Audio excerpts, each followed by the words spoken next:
Robotics, drones, 3D printing, సరికొత్త ఆలోచనలు, నూతన ఆవిష్కరణలు. 44 సంవత్సరాలుగా Don Bosco school affiliated to CBSE New Delhi, Guru Nanak Road, Vijayawada. Admissions కోసం సంప్రదించండి.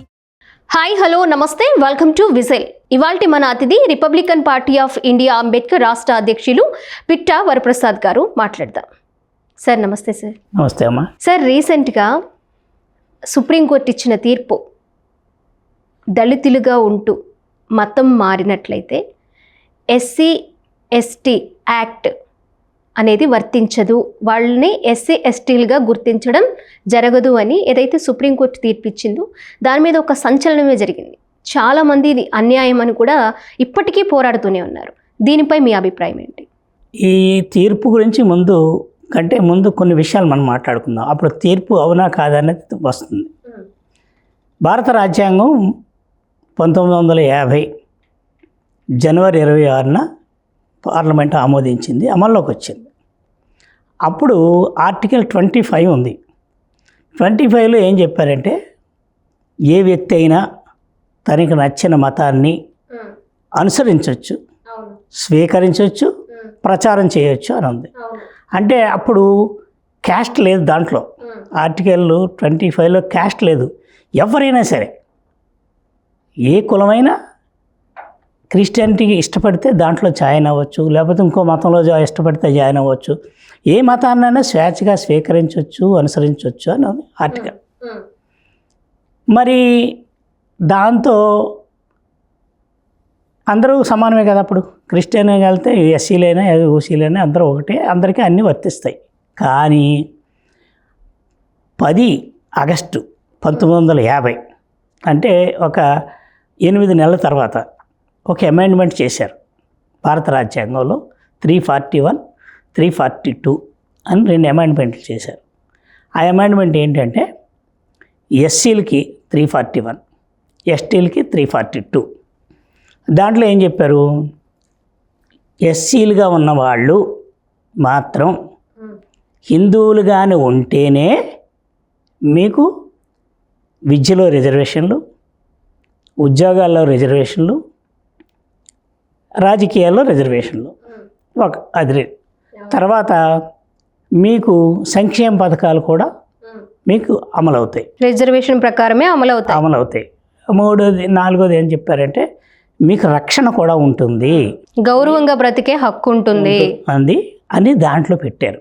దీన్ని కులాలని గుర్తించడానికి అప్పుడున్నటువంటి రాష్ట్ర గవర్నర్ల దగ్గర నుంచి కులాలను తీసుకుంటే దాదాపు 49 కులాలు SCల్లోనూ, ఉప కులాలన్నీ కలిసి STల్లోకి 29 కులాలు, తర్వాత 1-2 చేర్చబడ్డాయి. అవి చేసి దాంట్లో ఏం చెప్పారంటే, ఇప్పుడు మేము చేసినటువంటి ప్రెసిడెంటల్ ఆర్డర్ ఏ రాష్ట్ర ప్రభుత్వం కానీ ఏ కోర్టు కానీ దీన్ని మార్చకూడదు, మార్చలేవు అని చెప్పింది. ఎవరు మార్చాలి? పార్లమెంటు మాత్రమే మార్చాలని చెప్పారు. ఇది ఎందుకు చెప్పారు? ఎందుకు ఈ 8 నెలల కాలంలో ఎందుకు తీసుకొచ్చారు? ఎందుకు చట్టంలో బంధించారు STలని? అంతకుముందులాగా ఆర్టికల్ 25 స్వేచ్ఛగా ఉంచవచ్చు కదా. దీనికి మనం పాత నేపథ్యం ఒకటి చూసుకోవాలి. అంబేద్కర్ నేపథ్యాన్ని మనం తీసుకోవాలి ఖచ్చితంగా. ఎందుకంటే అంబేద్కర్ ఆ రోజుల్లో తాగడానికి నీళ్లు తీసుకోవడానికి స్వేచ్ఛగా నీళ్లు తాగడానికి లేదు, స్వేచ్ఛగా రోడ్ల మీద తిరగడానికి లేదు, స్వేచ్ఛగా ఏ పని చేయడానికి లేదు, స్వేచ్ఛగా ఆలయ ప్రవేశం లేదు, ఎక్కడ గుళ్ళోకి వెళ్ళడానికి లేదు, దూరంగా ఎక్కడో దేవుణ్ణి చూసుకొని దండం పెట్టుకోవడం తప్పించి ఆలయ ప్రవేశం లేదు. ఈ అన్నిటికీ ఆయన ఏం చేశాడు? 1927లో మహద్ అనే పట్టణంలో చాద్ అనే చెరువులో మంచినీళ్ళు పోరాటం చేసి నీళ్లు తీసుకున్నాడు. తర్వాత 1930లో నాసిక్లో దేవాలయ ప్రవేశం గురించి పెద్ద పోరాటం జరిగింది. అక్కడ దేవాలయం రావట్లేదు, నాసిక్లో పెద్ద పోరాటం జరిగింది. ఈ రెండు చూసిన తర్వాత ఆయన ఏం చేశాడంటే, 1935 ఒక మీటింగ్లో మాట్లాడుతూ, పుట్టుక నా చేతిలో లేదు, నేను హిందూగా పుట్టాను, కానీ మరణం నా చేతుల్లో ఉంది, నేను హిందూగా చావును అని చెప్పాడు. అది గుర్తొచ్చింది వీళ్ళకి. అప్పటి నుంచి ఎదురు వస్తున్నారు అంబేద్కర్ ఎందులోకి మారిపోతాడు, ఈ దళిత సమూహాన్ని అందరినీ ఎటు తీసుకుపోతాడని. ఆయన క్రైస్తవులు కలిశారు, మా దగ్గర రమ్మని, ముస్లింలు కలిశారు, జైన్లు కలిశారు, బుద్ధులు కలిశారు, అందరూ కలిశారు మాకు రండి అని. 35లో నిర్ణయం తీసుకున్న వ్యక్తి చాలా కాలం అలాగే పెండింగ్లో పెట్టాడు. వీళ్ళకి 50లో భారత రాజ్యాంగం వచ్చిన తర్వాత వీళ్ళు ఖచ్చితంగా అంబేద్కర్ని ఫాలో అయ్యి వెళ్ళిపోతే హిందూ సమాజంలో మార్పులు జరిగిపోతాయి అని అప్పుడు ఆర్డినెన్స్ తీసుకొచ్చారు. ఆ ఆర్డినెన్స్ ప్రకారంగా వీడు ఏ మతంలోకి వెళ్ళడానికి లేదు. ఇప్పుడు హిందూగా ఉంటేనే నీకు రిజర్వేషను, హిందూగా ఉంటేనే నీకు రాయితీలు. దళిత హిందువుగా ఈ హిందూ అంతే, దళితులు అందరూ హిందువే. ఇంకా దళిత హిందువులు దళిత క్రైస్తవులు తర్వాత వచ్చింది. వీళ్ళందరూ హిందువులుగా ఉండాలి. దళితులు అని హిందువులుగా ఉంటేనే మీకు రిజర్వేషన్లు, మీకు రక్షణ కూడా, మిమ్మల్ని ఎవడైనా కులం పేరుతో రక్షణ కూడా అప్పుడే వస్తుందని దాంట్లో పెట్టారు. దాంట్లో పెట్టిన తర్వాత ఈరోజు సుప్రీంకోర్టు తీర్పు ఇచ్చింది. దేన్ని బట్టి ఇచ్చింది? ఆ రోజు ఏదైతే అమెండ్మెంట్ చేశారో 1950లో ఆ అమెండ్మెంట్ని బట్టి సుప్రీంకోర్టు తీర్పు ఇచ్చింది. కానీ కొత్తగా సుప్రీంకోర్టు జోక్యం చేసుకున్నది ఏమీ లేదు. ఈరోజు మనం సుప్రీంకోర్టుని తిడతా ఉన్నాం అందరం. కాదు, ఎక్కడ జరిగింది? ఆ రోజు ఉన్నటువంటి ప్రభుత్వం చేసిన కుట్ర, దాన్ని ఎవరు ఆలోచించలేదు. 40 సంవత్సరాలు కాంగ్రెస్ పాలన చేసింది, అప్పుడు మార్చలేదు. మీరు కుట్ర అంటున్నారు, ఏంటి, ఏ విధమైన కుట్ర అనుకుంటున్నారు?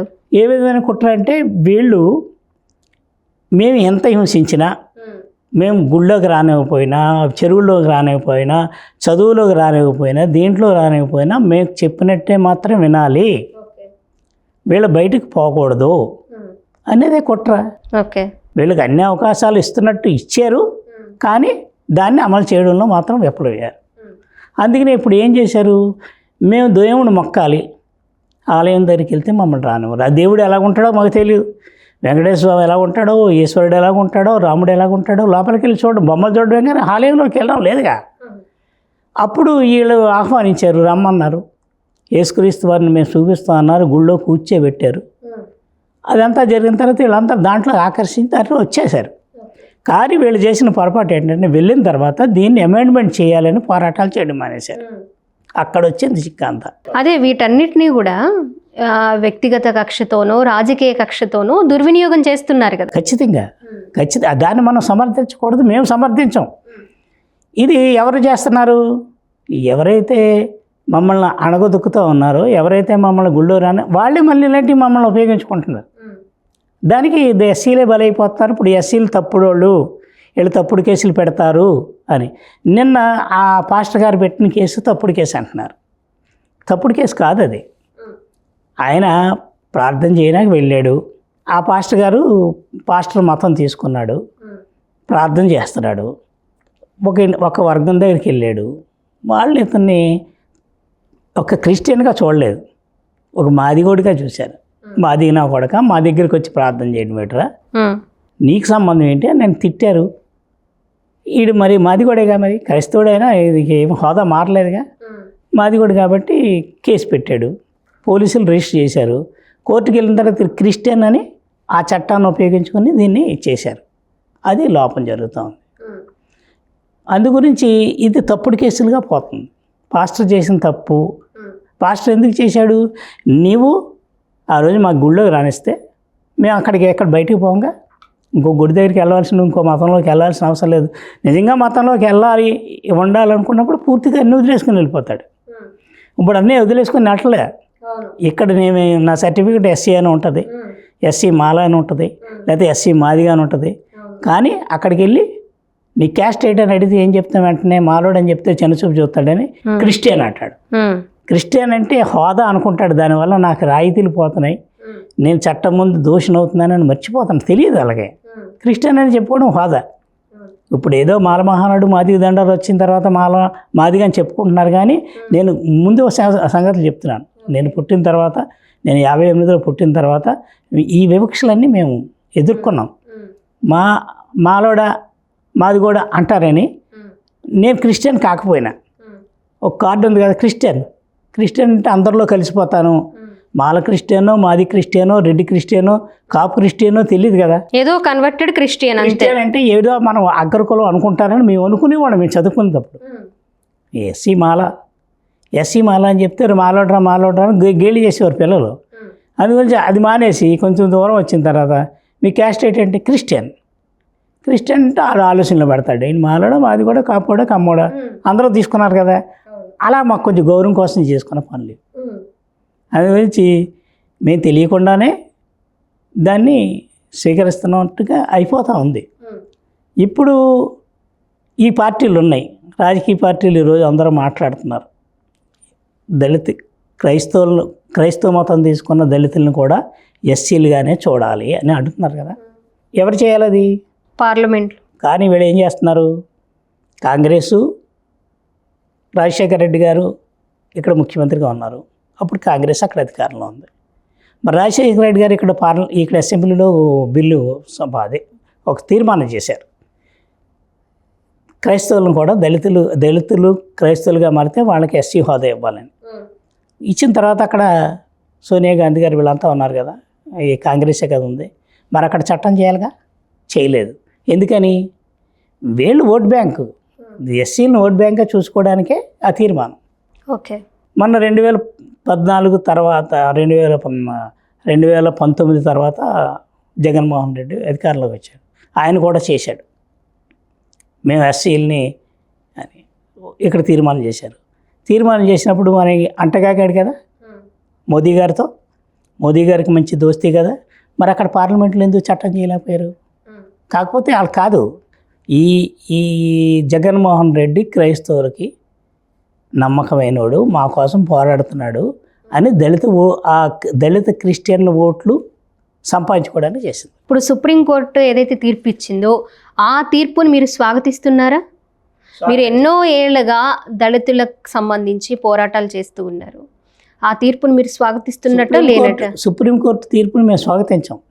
ఎందుకంటే సుప్రీంకోర్టు ఇచ్చింది ఆ చట్టబద్ధంగా ఇచ్చినా వీళ్ళు ఏం చేస్తారు, ఈ రేపొద్దున ఏ ఎస్సీని దాడి చేసి చంపేసిన వీడు క్రిస్టియన్ అని ముద్ర వేసి వాళ్ళని అధపతాళాలను తొక్కేయడానికి ఈ తీర్పు ఉపయోగపడుతుంది. మరి వాళ్ళు మారిపోవాలి కదా. అయితే హిందువుగాన్నా మారాలి, లేదా క్రిస్టియన్గాన్నా మారాలి. హిందువుగా అంటే దళిత హిందువుగా ఉంటూ ఎస్సీ ఎస్టీ సర్టిఫికేట్లు తీసుకుంటూ రిజర్వేషన్లు పొందుతూ క్రిస్టియన్గా వెళ్ళడం తప్పే కదా, లేదా ముస్లింగా వెళ్ళడం తప్పే కదా అనేదే కదా ఇప్పుడు ఏదైతే మనకి సుప్రీంకోర్టు తీర్పు ఇచ్చిందో ఆ తీర్పు ప్రకారమే ముందుకు వెళ్ళాలి. కరెక్టే, సుప్రీంకోర్టు తీర్పు ఇచ్చింది, అది కరెక్ట్గానే దాన్ని చట్టబద్ధంగానే చేశారు. కానీ సుప్రీంకోర్టు అగ్రవర్ణాలకు ఒక ఆయుధం ఇచ్చిందంటాను నేను. అమాయకులైన దళిత క్రిస్టియన్ని హింసించడానికి, చంపడానికి అట్రాసిటీ కేసులు ఎలా పెడతానో నిలబట్టలేదు. ఏ కేసు కూడా శిక్ష పడింది ఏమీ లేదు. ఇప్పుడు ఈ తీర్పు వచ్చిన తర్వాత యథేచ్ఛగా దాడి చేయడానికి అవుతుంది, యథేచ్ఛగా చంపేస్తారు. మీకు అర్హత లేదంటాడు. ఎప్పుడైతే మీరు ఇప్పుడు జరగబోయే దాని గురించి ఊహాగానాలతో మళ్ళీ దాడులు జరుగుతాయి, మీకు కేసులు పెట్టే అర్హత లేదు కదా, నువ్వు ఒక క్రిస్టియన్ కదా, లేక నువ్వు ఒక ముస్లిం కదా అని చెప్పి నువ్వు ఎస్సీ ఎస్టీ యాక్ట్ నీకు వర్తించదు అని చెప్పి దాడులు చేస్తారు అని అంటున్నారు. మరి అదే కార్డును ఉపయోగించి ఎంతోమంది బాధితుల్ని అన్యాయంగా కేసులు పెట్టి ఇరికించిన సందర్భాలు ఎన్ని లేవు. రీసెంట్గా మనం చూసుకోవచ్చు, ఒక దళిత యువకుడిని హత్య చేసి జగన్మోహన్ రెడ్డి గారి ప్రభుత్వంలో డోర్ డెలివరీ చేసిన ఘటన మనం చూడలేదా? ఒక అమరావతి ఉద్యమంలో దళితుల మీదే దాడి చేసి దళితుల మీదే ఎస్సీ ఎస్టీ అట్రాసిటీ కేసులు పెట్టించిన సందర్భాలు చూడలేదా? అవే విధంగా చూడాలంటారు? మరి అవన్నీ కూడా రాజకీయ నాయకులు చేసినవి, దళితులు చేసినవి కాదు. ఇవి అమరావతి రైతుల మీద కేసులు పెట్టింది ఈ రాజకీయ నాయకులే. ఏదైతే ఆ దళితులను ఉపయోగించుకొని వాళ్ళకి అవసరం లేకపోయినా, వాళ్ళకి దీనిలో అసలు ఇన్వాల్వ్మెంట్ లేకపోయినా రాజకీయ కక్షతోనో లేకపోతే వ్యక్తిగత కక్షతోనో ఈ చట్టాన్ని దుర్వినియోగం చేస్తున్నారు. అందుకోసమే మీరు నిజంగా దళితులైతేనే ఈ చట్టం మీకు వర్తిస్తుంది అని చెప్పి ఒక చట్టం తీసుకొచ్చారు. అంటే చాలామంది దీని నుంచి తొలగిపోయే అవకాశాలు ఉంటాయి కదా, చాలామంది తగ్గిపోయే అవకాశాలు ఉంటాయి కదా, రిజర్వేషన్లు తగ్గిపోయే అవకాశాలు ఉంటాయి కదా, కేసులు తీసుకొని అన్యాయంగా ఇరికించే అవకాశాలు తగ్గిపోతాయి కదా. అందరూ అలా చేయట్లేదండి. మీరు చెప్పింది 100% వాస్తవం. కొంతవరకు వీళ్ళు స్వతహాగా చేసింది కాదు, ఇతను బాధపడి పెట్టేది కాదు. ఎవరో ప్రోద్బలంతో పెట్టిన కేసులు ఈ తప్పుడు కేసులు అవుతున్నాయి తప్పించి నిజంగా బాధపడిన కేసులు ఖచ్చితంగా ఉన్నాయి. ఆ కేసుల్లో న్యాయం జరగట్లేదు. డ్రైవర్ సుబ్రహ్మణ్యాన్ని చంపేశారు, అది వాస్తవం. మరి అక్కడ కూడా మరి న్యాయం జరగట్లేదు. ఆ పోలీసులందరూ ఎవరైతే చంపేశాడో అతనికి సహాయం చేస్తున్నారు, సాక్ష్యాలు తారుమారు చేసేస్తున్నారు. ఈరోజు అతని భార్యను కూడా దాన్ని ఇన్వాల్వ్ చేస్తే, ఏటుగా చేస్తే ఆ భార్యని రక్షించడానికి అన్ని ప్రయత్నాలు చేస్తున్నారు. ఆవిడకి నాన్ బెయిలబుల్ వారెంట్ ఇస్తే ఆ నాన్ బెయిలబుల్ వారెంట్లో కూడా అరెస్ట్ అవ్వకుండా కాపాడారు. ఆ కాపాడింది ఎవరు? ప్రభుత్వమే కదా, ఆ ప్రభుత్వంలో ఉన్న అధికారులే కదా. చట్టాన్ని అన్ని విధాలా దుర్యోగం చేస్తుంది వాళ్ళే, ఎస్సీలు కాదు. ఎవరైతే ఈ చట్టాన్ని రక్షించవలసిన వాళ్ళు ఉన్నారో వాళ్ళు దుర్యోగం చేస్తున్నారు. మరి దాని గురించి మనం ఏం చెప్తాం? దళితులు అందరికీ తెలియకుండా ఉండదుగా, కొంతమందికి దీని మీద అవగాహన ఉంటుందిగా సార్. దాని గురించి కూడా మనం ఆలోచించాలి కదా. ఏదో వ్యక్తిగత ఈ చట్టం ఎందుకు చేశారు? సమాజంలో అణగారిన వర్గాలకు సంబంధించి వాళ్ళు ఒక గౌరవంగా వాళ్ళ హక్కుల్ని కాపాడుకోవడం కోసం, వాళ్ళని ఎవరూ కించపరచకుండా, వాళ్ళని ఎవరూ దూషించకుండా ఉండడం కోసం ఈ చట్టాన్ని చేశారు. కానీ మీరు అన్నట్టు అది దళితులు చేయట్లేదు, వాళ్ళని అడ్డం పెట్టుకొని చేస్తున్న వాళ్ళు అధికారులే కావచ్చు, వేరే వాళ్ళు యజమానులు కావచ్చు, ఇలా చేస్తున్నారు అన్నారు. అందరికీ తెలియకపోవచ్చు, కొందరికి ఈ చట్టం మీద అవగాహన ఉంటుందనుకుంటున్నారా, ఉండదనుకుంటున్నారా? కనీసం ఈ చట్టం మీద అవగాహన లేని వాళ్ళు రిజర్వేషన్లు ఎలా పొందాలి? ఈ చట్టం మీద అవగాహన లేని వాళ్ళు ఎలా దీనికి అర్హులవుతారు? కొంతమందికి ఉంది అవగాహన, లేదని నేను అంటలేదు.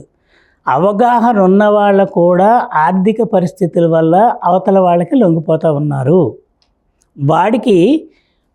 వాడికి తెలుసు అట్రాసిటీ చట్టం నాకు కవచం లాంటిది, నాకు జరిగితేనే చేయాలి అని వాడికి తెలుసు. కానీ యజమాని చెప్పాడు కాబట్టి అవతల మీద తప్పుడు కేసు పెడుతున్నాడు. సార్ మీరు మళ్ళీ అదే చెప్తున్నారు, మళ్ళీ అదే చెప్తున్నారు. మీరు చెప్పాల్సింది చెప్పట్లేదు సార్. నేను చెప్పింది కరెక్టే. నేనేమంటున్నానంటే, మీరు అన్నారు ఇది ఏదైతే కార్డు ఉపయోగించి, దళిత కార్డు ఉపయోగించి అన్యాయంగా ఇంకొకరి మీద కేసులు బనాయించిన బాధితులు ఎంతోమంది ఉన్నారు కదా, మరి వాళ్ళు చట్టాన్ని దుర్వినియోగం చేస్తున్నట్టే కదా, వాళ్ళకున్న హక్కును దుర్వినియోగం చేస్తున్నట్టే కదా అని నేను అడిగిన ప్రశ్న. మీరు దళితులు చెయ్యట్లేదమ్మా, వాళ్ళని అడ్డం పెట్టుకున్న యజమానులు కావచ్చు, అధికారులు కావచ్చు, వాళ్ళు చేస్తున్నారు అన్నారు. మరి కనీస అవగాహన లేని వాళ్ళకి లేకుండా ఎవరు ఉండరు కదా, కొంతమంది అయినా ఉంటారు కదా, వాళ్ళకి అవగాహన లేని వాళ్ళు ఈ చట్టాన్ని వాళ్ళు అమలు పరుచుకోవాల్సిన అవసరం కానీ, దాన్ని పొందుకోవాల్సిన అర్హత కానీ వాళ్ళకు ఉంటుందా అంటున్నా నేను. మీరు చెప్పింది కరెక్టే, మీరు చెప్పింది కరెక్టే. చట్టం ఇలా చేసిన వల్ల వాళ్ళు నష్టపోతారు, అంత జ్ఞానం లేకుండా ఉన్నారా, వాళ్ళకి ఆ చట్టం పట్ల అవగాహన లేదా అని అంటున్నారు. చట్టం పట్ల అవగాహన ఉండి చట్టాన్ని పూర్తిగా అమలు చేయాలని కోరుకుని నిజమైన కేసుల్లో కూడా మరి న్యాయం జరగట్లేదుగా. మీరు ఒకళ్ళు ఇద్దరు బాధపడుతున్నారు, అగ్రవర్ణాల మీద తప్పుడు కేసులు పెట్టి హింసిస్తున్నారు అన్నది, అది చాలా తక్కువ కేసులు ఉంటాయి. మీరు అది చెప్పుకోవడానికి మనకి ఎక్కువగా కనపడతాయి కదా తప్పించి చాలా తక్కువ కేసులు ఉంటాయి. అంత దుర్మార్గంగా ఎవరు పెట్టరు. అనకుండా అనేరేని పెట్టేది ఎవరు ఉంటుందంటే, అవగాహన ఉన్నవాడు ఎవడు పెట్టడు. నన్ను కులం పేరుతో తిట్టకుండా, నన్ను ఇన్సల్ట్ చేయకుండా, 10 మందిలో అగౌరవపరచకుండా, నన్ను కొట్టకుండా తిట్టకుండా నేను కేసు పెట్టలేను. కోర్టు కూడా శిక్ష వేయడానికి ఇప్పుడు కొత్తగా ఒక చట్టం వచ్చింది కాబట్టి, సో దాని గురించి మనం ఆలోచించాల్సిన అవసరం లేదు. నువ్వు సరైన ఆధారాలు చూపించకుండా అవతలి వ్యక్తి నీ కులం పేరుతో దూషించాడన్న ప్రూఫ్ అక్కడ సబ్మిట్ చేయకుండా మనకి శిక్ష అనేది పడదు, బెయిల్ అనేది రాకుండా ఉండదు. ఓకే, దాని గురించి మనం మాట్లాడుకుందాం. ఈ దుర్వినియోగం చేసే వాళ్ళ గురించే కదా చట్టం చేసింది, దాన్ని మీరు ఎందుకు స్వాగతించరు?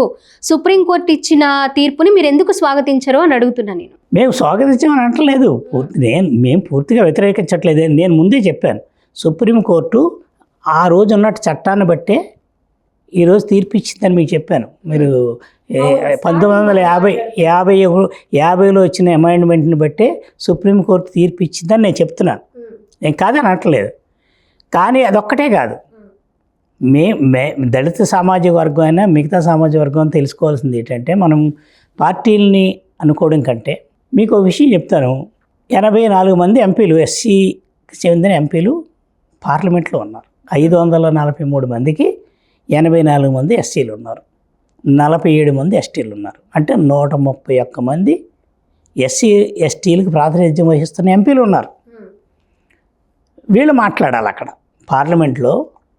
ఈ చట్టం దుర్వినియోగం అవుతుందని చెప్పుకుంటున్నాం కదా, ఈ తీర్పు ఇచ్చింది తప్పు అని అంటున్నాం కదా, ఈ బయట వీళ్ళు మాట్లాడడం కదా, వాళ్ళు మాట్లాడాలి పార్లమెంట్లో మాట్లాడితే అక్కడ చట్టం చేస్తే ఇప్పుడు అమరావతికి ఎలాగ చట్టబద్ధత కల్పించారో దీనికి అలాగే అమెండ్మెంట్ చేయడానికి అమెండ్మెంట్ చేసి ఏ మతం తీసుకున్న ఆర్టికల్ 25 ఏదైతే చెప్పిందో వీళ్ళు ఏ మతం తీసుకున్న అప్పుడు మీరు దీంట్లో రిలాక్సేషన్ ఇచ్చారు, మీరు గమనించారో లేదో.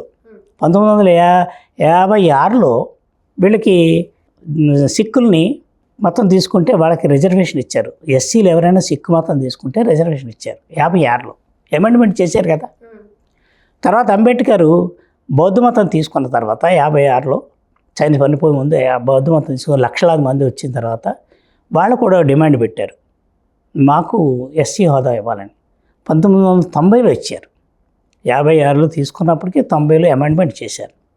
మరి దళిత క్రైస్తవులది ఎప్పటి నుంచో ఉంది కదా, స్టార్టింగ్ నుంచి ఉంది. క్రైస్తవులు మారిన వాళ్ళు దళితులకి రిజర్వేషన్లు ఇవ్వాలని. మరి దాన్ని తీసుకెందుకు చేయట్లేదు? అది మీరు నేను డిస్కస్ చేసుకుంటేనో లేకపోతే ఫైట్ చేసుకుంటేనో అయ్యేది కాదు కదా, మీరు అన్నట్లుగానే అది పార్లమెంట్లో చట్టం చేయాలి. అవును, నేను అదే అంటున్నాను. ఆ పార్లమెంట్లో చట్టం చేయకుండా దళితులు మోసం చేస్తున్నది ఎవరు? ఏ ప్రభుత్వం వస్తే ఆ ప్రభుత్వం మోసం చేస్తూ ఉంది. మాకు చెప్పేది ఒకటి చెప్తున్నారు, దళితులు ఇప్పుడు ఏ పార్టీ అయినా ఏం చెప్తాం, తెలుగుదేశం చెప్పింది దళిత క్రైస్తవులకి రిజర్వేషన్లు ఇవ్వాలి అంటాడు. దళిత క్రైస్తవులకు రిజర్వేషన్లు ఇవ్వాలని జగన్మోహన్ రెడ్డి చెప్తాడు. దళిత క్రైస్తవులకు రిజర్వేషన్లు ఇవ్వాలని కాంగ్రెస్ చెప్తుంది. దళిత క్రైస్తవులకు రిజర్వేషన్లు బీజేపీ చెప్తుంది. మరి ఇవ్వాలంటే అవ్వదు కదా. ఇవ్వాలంటే వీళ్ళందరూ కలిసి అక్కడ చట్టం చేయాలి కదా. నిజంగా ప్రేమ ఉంటే అప్పుడు ఈ గొడవలు ఉండవు కదా.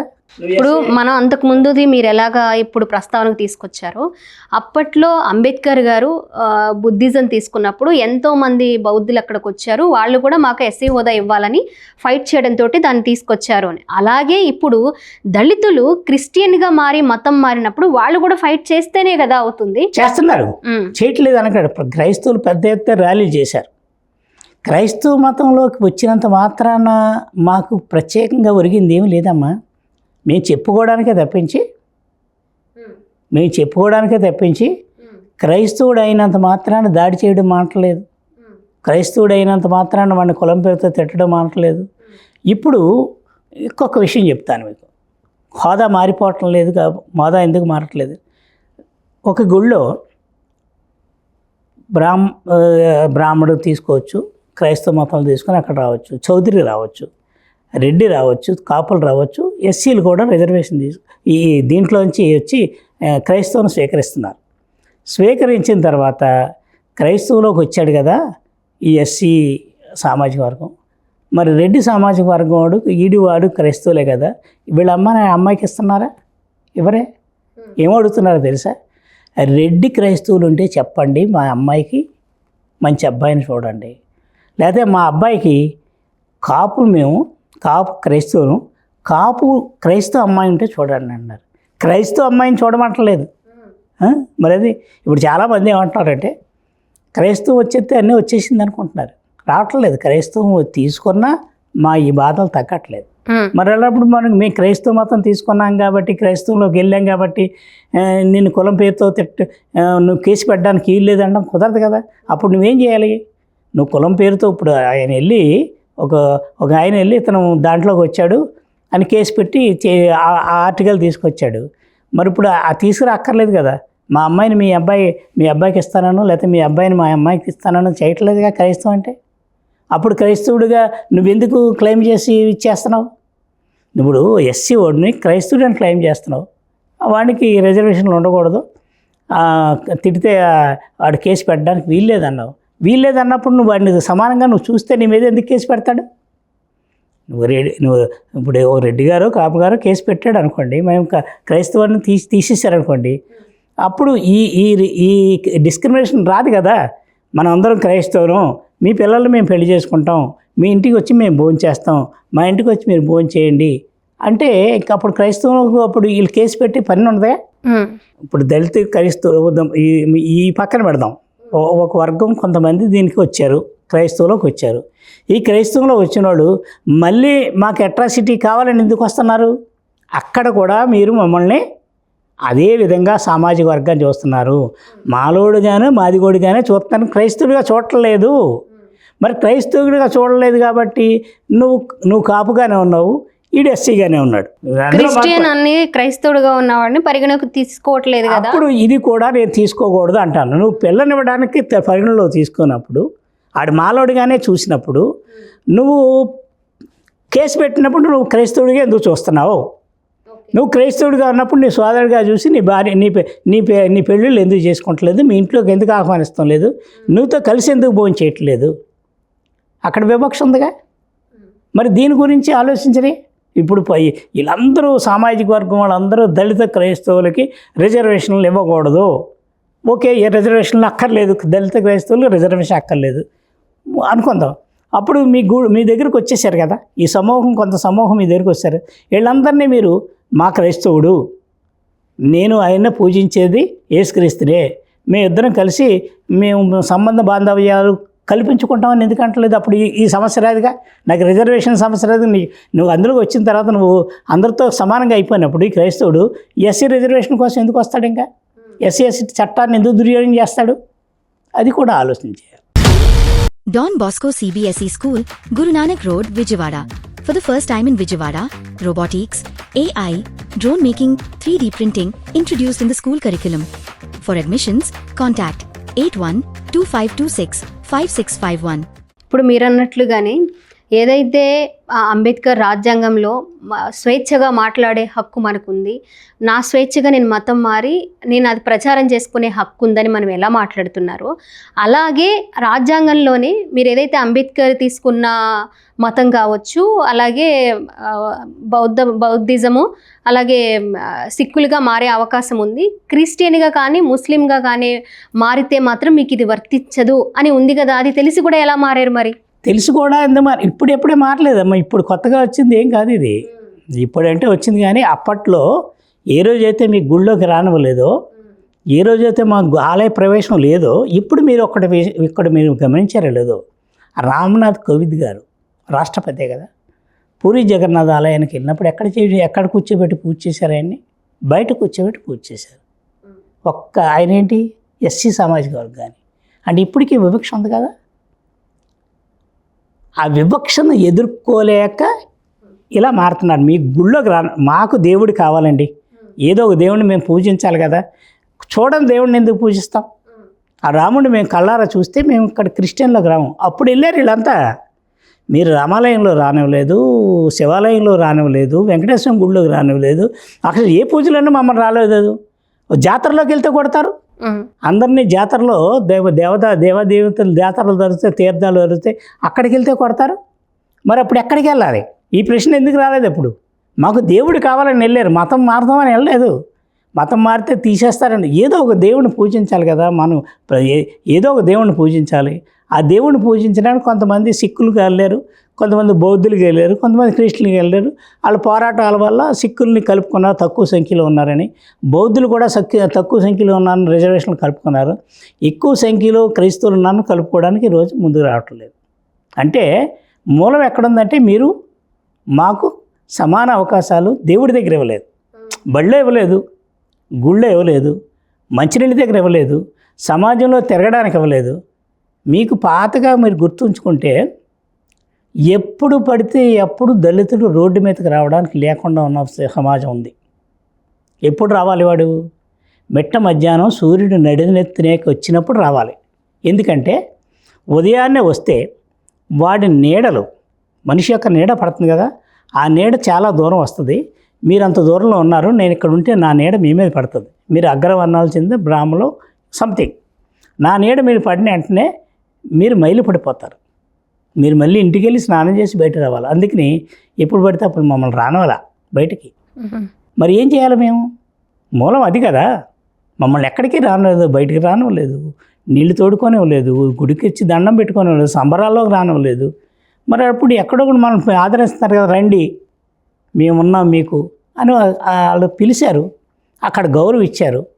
ఆ గౌరవం ఇచ్చారు కాబట్టి వీళ్ళందరూ అట్టిచ్చారు. అప్పుడు తెలియలేదు వీళ్ళకి. ఎంత ఈ ఈ ఎన్ని చట్టాలు ఉన్నాయి, ఈ చట్టాలు మమ్మల్ని ఇలాగ ఇచ్చేస్తాయని ఇప్పుడు వచ్చినాయి ఇవన్నీ. వీళ్ళు కావాలని మా మీద వాళ్ళు చంపేసినా సరే మేము బయటపడాలని. ఇప్పుడు ఒక వ్యక్తిని చంపేసి అతను క్రిస్టియన్గా చూపించేయడానికి ఇప్పుడు ఈ తీర్పు అవకాశం వచ్చింది.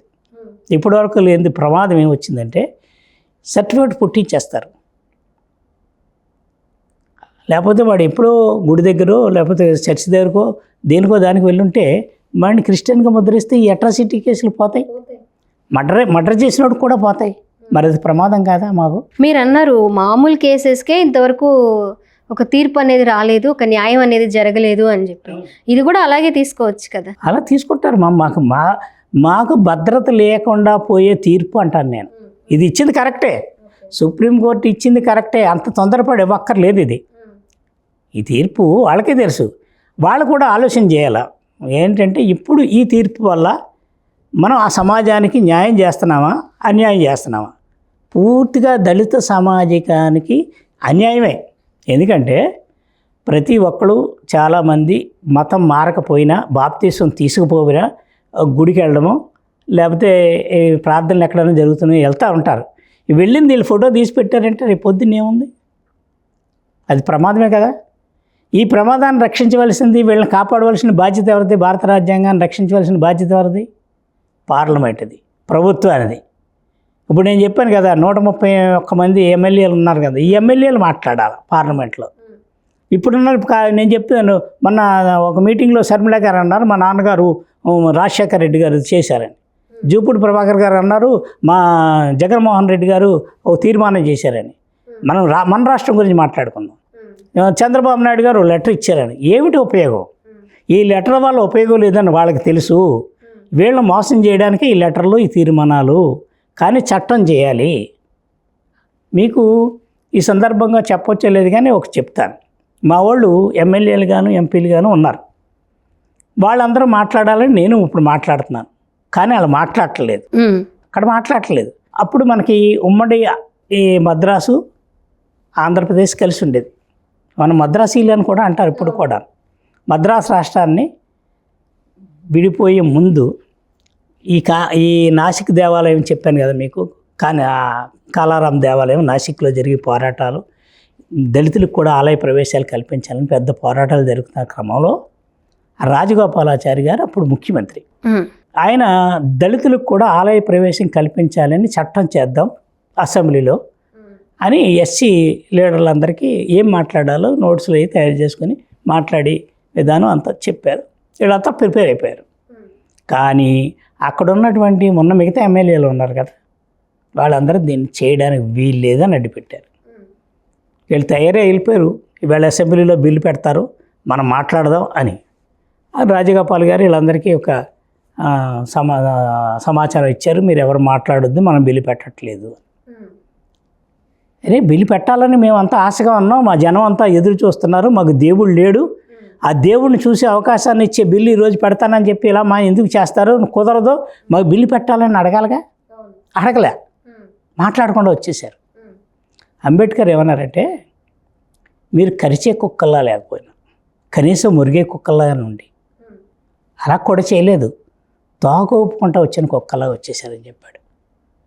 అప్పుడు అదే ఇప్పటికీ కంటిన్యూ అవుతుంది. ఈరోజు లేరా ఎమ్మెల్యేలు ఉన్నారని చెప్తున్నాను, ఎంపీలు ఉన్నారని చెప్తున్నాను. వీళ్ళందరూ మాట్లాడట్లేదు. మాట్లాడకపోవడం కారణం ఏంటి? సీట్లు ఇచ్చింది ఎవరు? ఏదో అగ్రవర్ణ పార్టీ, తెలుగుదేశం, వైసీపీయో, ఎవరో బీజేపీ. వీళ్ళందరికీ ఒక సర్క్యులర్ ఇస్తారు, వీళ్ళు నువ్వు మాట్లాడకూడదని. మాట్లాడిగినా ఒక ఎస్సీ వాడిని చెప్పేస్తే ఎమ్మెల్యే మాట్లాడు, అసెంబ్లీలో ఎస్సీ ఎమ్మెల్యే లేరా?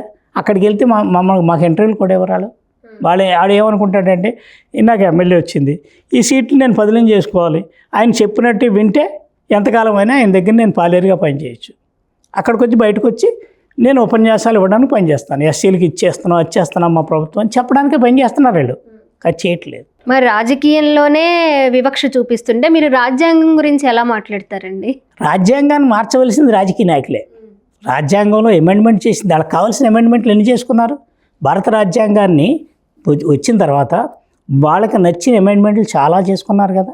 ఇప్పుడు మమ్మల్ని బంధించడానికి 341, 342 తీసుకొచ్చి అందరూ పెట్టారు కదా. మరి అలాంటప్పుడు మరి ఇప్పుడు ఇంత సమాజం విస్తరించింది, వీళ్ళందరూ ఈ విధంగా ఉన్నారు, వీళ్ళు కోరుకుంటున్నారు. మీకు అందరూ ఈ ఎస్సీ ఓటు, ఎస్సీలు అందరూ ఒక ఓటు బ్యాంక్ ఉన్నారు. క్రిస్టియనా ఇదని పక్క దళితుల ఈ క్రిస్టియన్ అని పక్కన పెట్టండి. ఇదంతా దళిత సమాజం వరకే. క్రిస్టియన్ అని చూడరు, అప్పుడు ఎస్సీలుగానే చూస్తారు. ఈ ఎస్సీలంతా మీకు ఓటు బ్యాంక్ ఉన్నారు. మరి ఎస్సీలు కోరుకున్న కోరిక ఏంటి? మేము స్వేచ్ఛగా క్రిస్టియానిటీలోకి వెళ్ళి ఆ దేవుడిని స్మరించుకునే అవకాశం మాకు ఇమ్మని అడుగుతున్నప్పుడు దాన్ని చట్టబద్ధ చేస్తే పోతగా మీకేంటి చిన్న నష్టం ఏంటి? అప్పుడు మతం మారే అవకాశాలు ఉండవు కదా అంటారు. ఈ మత మార్పిడి ఏ మతాన్ని తీసుకోవచ్చన్న ఆర్టికల్ 25లో ఉంది కదా. మరి ఆర్టికల్ 25లో ఇచ్చింది ఏమనిచ్చారు? ఏ పౌరుడైనా దానికి నచ్చిన మతాన్ని అనుసరించవచ్చు, స్వీకరించవచ్చు, ప్రచారం చేసుకోవచ్చు. ఇప్పుడు చాలామంది ఏమంటున్నారంటే, రెడ్డి గారు క్రైస్తవులు అయ్యాడు, ఆయనకు బీసీ సర్టిఫికేట్ ఇస్తారా? ఆయనకి లేదే, ఆయన చట్టంలో పెట్టలేదు. ఆ రెడ్డి గారు హిందూగా మారచ్చు, ముస్లింగా మారచ్చు, జైన్గా మారచ్చు, అతనికి రిస్ట్రిక్షన్ లేవు. అది తెలుసుకోకుండా మాట్లాడుతున్నారు మా వాళ్ళంతా చాలామంది. ఇప్పుడు ఒక కాపు గారు మారాడు, ఎస్సీ ఎస్టీలకే ఉంది, ఓన్లీ ఎస్సీ ఎస్టీలకే రాసి పెట్టేశాడు కదా దాంట్లో. ఎస్సీ ఎస్టీలు మీరు మతం మారితే, మీరు ముస్లింలుగా కానీ క్రైస్తవులు కానీ మారితే, అమెండ్మెంట్లు అయిపోయిన తర్వాత కూడా 2 అమెండ్మెంట్లు జరిగిన తర్వాత వీళ్ళకి అమెండ్మెంట్ జరగలేదు కదా, వీళ్ళకే ఇచ్చాడు. వీళ్ళకే ఇచ్చింది. ఇది అర్థం చేసుకోకుండా ఏం చెప్తారు? ఆ రెడ్డి గారికి బీసీ సర్టిఫికేట్ ఇస్తారా? బీసీ సర్టిఫికేట్ ఇస్తే మేము ఊరుకుంటావా? ఎందుకు ఇస్తారు బీసీ సర్టిఫికేట్? అతను స్వేచ్ఛ ఉంది. భారత రాజ్యాంగంలో ఏ మతాన్నైనా తీసుకొచ్చి, క్రిస్టియన్ అవ్వచ్చు, ముస్లిం అవ్వచ్చు, హిందూ అవ్వచ్చు, ఎవరైనా అవ్వచ్చు. అతనికి లేదు రిస్ట్రిక్షన్. మనం ఎందుకు అతని గురించి మాట్లాడాలా? మీరు ఒకప్పుడు జరిగిన దళితులపై జరిగిన అన్యాయాల గురించి, అసలు గుళ్ళోకే రానివ్వకుండా, మంచినీళ్ళు తాగకుండా, నీరు కూడా వారి మీద పడకుండా ఉండే విధంగా అప్పుడు దుర్మార్గమైనటువంటి చర్యల గురించి మీరు మాట్లాడారు. అలా అని చెప్పి రీసెంట్గా మనం ఒక సంఘటన తీసుకుందాం సార్. రఘురామకృష్ణంరాజు గారు ఆకివీడులో రామాలయం నిర్మిస్తామని చెప్పి అక్కడికి ఆ ప్రాంతానికి వెళ్ళడం జరిగింది. ఒక 2-3 సార్లు విజిట్ చేసిన తర్వాత రామాలయం నిర్మించి తీరుతాము అని రఘురామకృష్ణంరాజు గారు అన్నప్పుడు అక్కడ ఉన్న క్రిస్టియన్స్ అందరూ, చర్చ్ ఫాదర్ కూడా వచ్చి, ఇక్కడ ఎవరూ హిందూస్ లేరు, క్రిస్టియన్సే ఉన్నారు, ఇక్కడ రామాలయం నిర్మించడానికి అవకాశం లేదు అనే విధంగా అక్కడ కొంత యుద్ధ వాతావరణం అయితే, ఘర్షణ వాతావరణం అయితే జరిగింది. దీన్ని ఏ విధంగా చూడాలి? అప్పుడు మీరు గుళ్ళోకి రానివ్వలేదు అని చెప్పి, ఇప్పుడు వీళ్ళు అక్కడ రామాలయాన్ని నిర్మించడానికి అర్హత, అవకాశం లేదు అని అనడంలో న్యాయం ఉంది అనుకుంటున్నారా? తప్పది. ఎందుకంటే ఎవరైతే నేను హిందువుని కాదు, నేను క్రిస్టియను లేదా ముస్లింనని కన్వర్ట్ అయిపోయి ఇంకా రిజర్వేషన్లు ఏదైతే వదిలేసుకున్నారో వాళ్ళు మాట్లాడడానికి అర్హులే. వాళ్ళకి దాంతో సంబంధం లేదు. నువ్వు క్రిస్టియన్గా, పూర్తి క్రిస్టియన్గా ఎప్పుడవుతావు? నువ్వు ఇక్కడ ఉన్నటువంటి పూర్తిగా వదిలేసుకోవాలి. ఈ రిజర్వేషన్లు, ఈ వ్యవహారం, సౌకర్యాలు, ఈ సంక్షేమ పథకాలు ఇవన్నీ పూర్తిగా వదిలేసుకోవాలి. పూర్తిగా వదిలేసుకున్నప్పుడు నువ్వు ఏమైనా డిమాండ్ చేయొచ్చు. ఆయన ఏమీ చెడ్డమాట చెప్పలేదు కదా. నీకు ఇక్కడ దేవాలయం ఉంది, పాత దేవాలయం, ఆ దేవాలయం జీర్ణావస్థలో ఉందని నేను పేపర్లో చూశాను, ఆ పేపర్లో చూసి వచ్చాను, ఇక్కడ దేవాలయం కడతాము అన్నాడు. దేవాలయం కడతా అన్నప్పుడు ఇక్కడ ఉన్నటువంటి దళితులు ఆ విధంగా మాట్లాడకూడదు. మీ అందరం క్రైస్తవులు అని ఎలా డిక్లరేషన్ ఇచ్చేసుకుంటున్నారు. దానివల్ల నష్టమే కదా. మరి డిక్లరేషన్ ఇచ్చేసుకున్న తర్వాత నువ్వు మళ్ళీ ఎవరి మీదైనా అట్రాసిటీ పెట్టడానికి అర్హత కాదు కదా. నువ్వు పూర్తిగా దాన్ని వదిలేసుకున్నప్పుడు నువ్వు ఆ మాట అనొచ్చు. కానీ నేను వెళ్ళాను, నేను అక్కడే ఉన్నాను. అందరూ క్రైస్తవులు కాదు అక్కడ. కొంతమంది బాప్తీసం తీసుకున్న వాళ్ళు మాత్రమే క్రైస్తవులు. ఇది కూడా మీరు గమనించాలి. మీరు క్రైస్తవుడు, అందరూ క్రైస్తవులు కాదు. ఇప్పుడు ఈ గుడికి వెళ్ళిన వాళ్ళు, లేకపోతే బైబిల్ పట్టుకున్న వాళ్ళు, ప్రార్థనలు చేసేవాళ్ళు క్రైస్తవులు కాదమ్మా. ఎవరైతే బాప్తీసం తీసుకుంటారో వాళ్ళే క్రైస్తవులు. ఒక పెళ్ళి జరగాలనుకోండి, ఒక పెళ్ళి క్రిస్టియన్ పద్ధతిలో జరగాలంటే, హిందూ పద్ధతిలో పెళ్లి జరగాలంటే ఏమి అడగరు, సర్టిఫికెట్ అడగరు. వాళ్ళు బ్రాహ్మడు వస్తాడు, పెళ్లి చేసి వెళ్ళిపోతాడు. క్రిస్టియన్ పెళ్లి చేయాలనుకోండి, వధువు వరుడు ఇద్దరు కూడా బాప్తీసం పొందాలి. లేదు బాప్తిసం పొందలేదు, నేను ఎప్పటికప్పుడు గుడికి వస్తున్నాను, అమ్మాయి కూడా గుడికి వస్తుంది, లేకపోతే అమ్మాయి బాప్తిసం తీసుకుంది, అబ్బాయి తీసుకోలేదు. పెళ్లి కోసం బాప్తిసం ఇస్తారు. ఖచ్చితంగా పెళ్లి కోసం బాప్తిసం ముందు ఇవ్వాలి. 3 వారాల ముందో 4 వారాల ముందో బాప్తిసం ఇవ్వాలి. ఆ బాప్తిసం తీసుకుని ఆ సర్టిఫికేట్ తీసుకుని అప్పుడు నీకు పెళ్లి చేస్తారు. పెళ్లి చేస్తారు అంటే అప్పుడు ఖచ్చితంగా అతను క్రిస్టియన్. అలాంటి వ్యక్తి మాత్రమే నాకు ఇక్కడ గుడి వద్దని చెప్పాలి. నువ్వు బాప్తిసం తీసుకునే వాళ్ళు చాలామంది ఉన్నారు అక్కడ.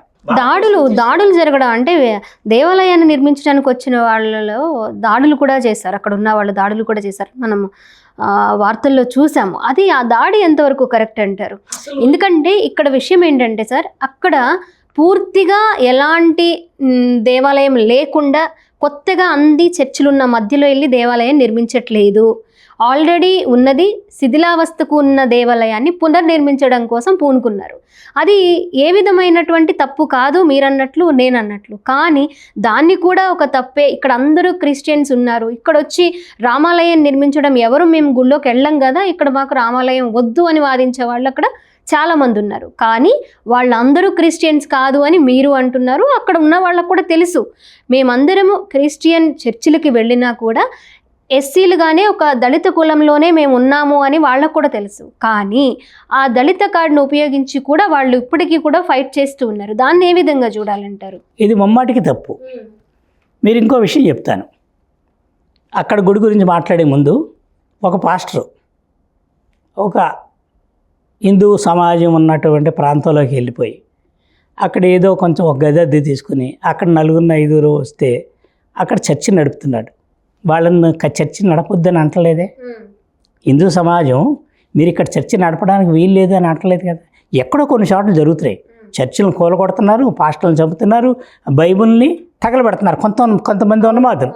కానీ అలా చేస్తే ఇప్పుడు మన ఆంధ్రప్రదేశ్లో కానీ 2 తెలుగు రాష్ట్రాల్లో కానీ చాలా చర్చిలు ఉన్నాయి. చర్చిలు కూడా ఎక్కువ అగ్రవర్ణాల పేటల్లో ఉన్నాయి. వాళ్ళు ఎవరు ఇక్కడ చర్చి పెట్టడానికి వీలు లేదు అని అంటలేదు కదా, ఎక్కడో ఒకటో చోట.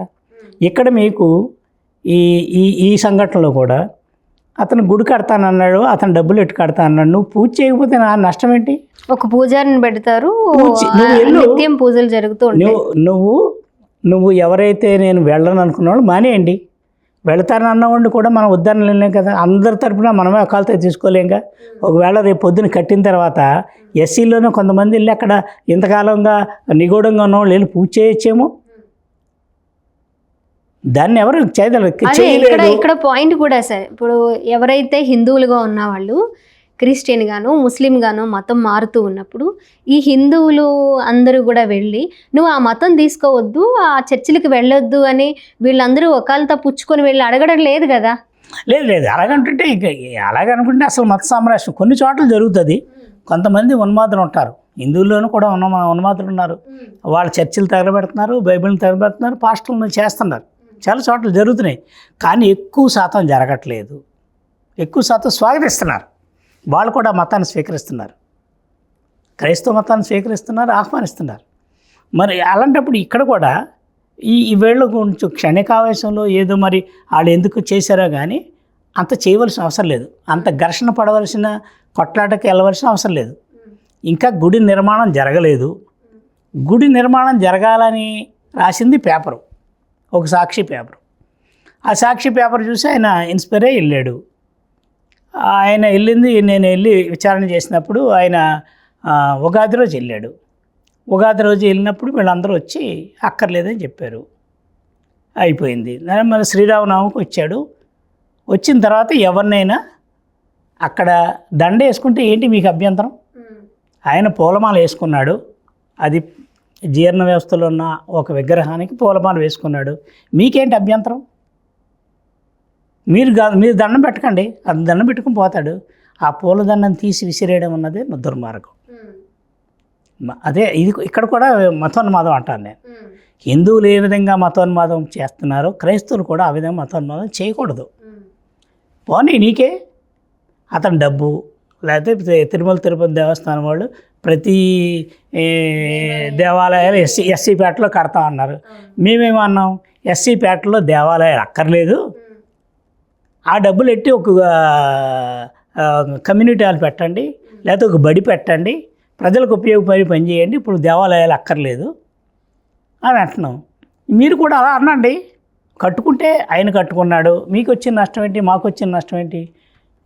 గుడి పక్కన మేము ఉండమన్నాకు లేదుగా. ఒక చర్చి పక్కనే హిందువులు జీవిస్తున్నారు, ఒక మసీదు పక్కన హిందువులు జీవిస్తున్నారు. ఈ యొక్క దేవాలయం పక్కన మీరు జీవించడానికి మీ నష్టం ఏంటి? ఇది మతోన్మాదం అంటాను నేను. ఇది కరెక్ట్ కాదు. మరి ఇంద్రకీలాద్రిపై కనకదుర్గమ్మ వారి దేవాలయం, దాని కిందే మసీదు కనిపిస్తుంది మనకి. ముస్లిమ్స్ పండుగ అప్పుడు అక్కడ విద్యుత్ కాంతులు ఏర్పాటు చేస్తారు. మరి అమ్మవారికి సంబంధించిన పండుగల్లో మన ఏ పండుగకైనా సరే విద్యుత్ కాంతులతో వెలిగిపోతుంది.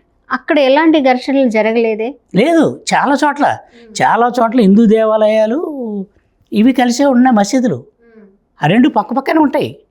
ఎవరి ప్రార్థన వాళ్ళదే, ఎవరు ఆరాధన వాళ్ళదే, నమ్మకం ఎవరిని దాన్ని మనం ఇప్పుడు లౌకిక రాజ్యాంగం, భారతదేశం లౌకిక రాజ్యాంగం, ఎవరు ఏ మతాన్నైనా స్వీకరించవచ్చు అని దాంట్లో ఉంది. ఎక్కడొచ్చింది? ఒక ఎస్సీలకు మాత్రమే చట్టం పెట్టారు కదా, తప్పించి చట్టం పెట్టారు కానీ మిగతా వాళ్ళకి ఎవరు పెట్టలేదుగా. ఇప్పుడు ముస్లింలు వెళ్ళి హిందువుల పండుగల్లో పాల్గొంటున్నారు, హిందువుల పండుగలకి ముస్లింల పండుగకి హిందువులు వస్తున్నారు. ఇప్పుడు జగన్మోహన్ రెడ్డి వస్తాడు, సాయిబులతో టోపీ పెట్టుకుంటాడు, ఆయన సాయిబు అయిపోడుగా. చంద్రబాబు నాయుడు వస్తాడు, సాయిబు టోపీ పెట్టుకుంటాడు, సాయిబు అయిపోడుగా. వాళ్ళు కూడా చర్చికి వస్తారు, ఆయనతో ప్రార్థన చేయించుకుంటారు, చర్చి పాస్టర్తో. వాళ్ళు క్రిస్టియన్ అయిపోరుగా. ఇలాంటి వితండవాదం మా వాళ్ళు చేస్తున్నారు. అతను క్రైస్తవుడు అయిపోవాలిగా, అతను బీసీసీ ఇవ్వాలి కదా, చౌదరిగా పిలకూడదు కదా అంటారు. ఇవన్నీ ఏంటంటే ఒక ఎస్కేపింగ్ వాదన తప్పించి నిజమైన వాదన కాదు. మనం ఆలోచించాలంటే రెండు విషయాలు. ఎవరు ఏ మతాన్నైనా స్వీకరించానంటే దాని ప్రకారంగా వాళ్ళు చేస్తారు, వాళ్ళ ఓట్లు కావాలి, గౌరవించాలి. ప్రతి మతాన్ని ప్రతి ఒక్కరు గౌరవించాలి. నీకు ఇష్టం లేకపోతే వెళ్ళడం మాని. నీకు పెట్టింది అతను ప్రసాదం పెడితే నువ్వు తినాలంటే తిను, లేకపోతే లేదు. రిస్ట్రిక్షన్ ఏం లేదు కదా. ఎవరిని అడిగితే వాళ్ళకే పెడతాడు ప్రసాదం. అక్కడ నిన్ను బలవంతం చేయరుగా. ఇది అంతే. ఎవరికి ఇష్టమై వచ్చి నాకు ప్రార్థన చేయండి పాస్టర్ గారు అంటే ప్రార్థన చేస్తాడు ఆయన. నేను నా పాపాలన్నీ ఇక్కడ చెప్పుకుంటానంటే వింటాడు ఆయన. నువ్వు క్రైస్తుడువా? లోపల కూర్చుంటారు పాస్టర్ గారు. పాపాలన్నీ జరిగినవి పశ్చాత్తాపడడానికి ఒక ప్లేస్ ఉంటుంది, హోలీ ప్లేస్. అక్కడికి వెళ్ళిన తర్వాత వెళ్ళిన వ్యక్తి ఎవడా అని చూడడు. అడుగు మర్డర్ చేసినోడా, టెర్రరిస్టా, లేదా హిందువా, ముస్లిం అని చూడడు. ఆడికి వెళ్ళి లోపలికి వచ్చింటే వాడేం చెప్తాడండి, ప్రభువా స్వామి లేకపోతే పాస్టర్ గారు, నేను నిన్ను మర్డర్లు చేశాను, నేను ఎంత దౌర్భాగ్యం చేశాను నేను కూడా చెప్తాడు. వింటాడారు. ఒరి అమ్మ ఎంత దుర్మార్గుడు కూడా వచ్చి ఫోన్లే మారుతాడేమో అనుకుంటాడు. కాదనండి ఆయన, నువ్వు ఇలా ఎందుకు చెప్పానండు. అది మత సామరస్యానికి ప్రతీక.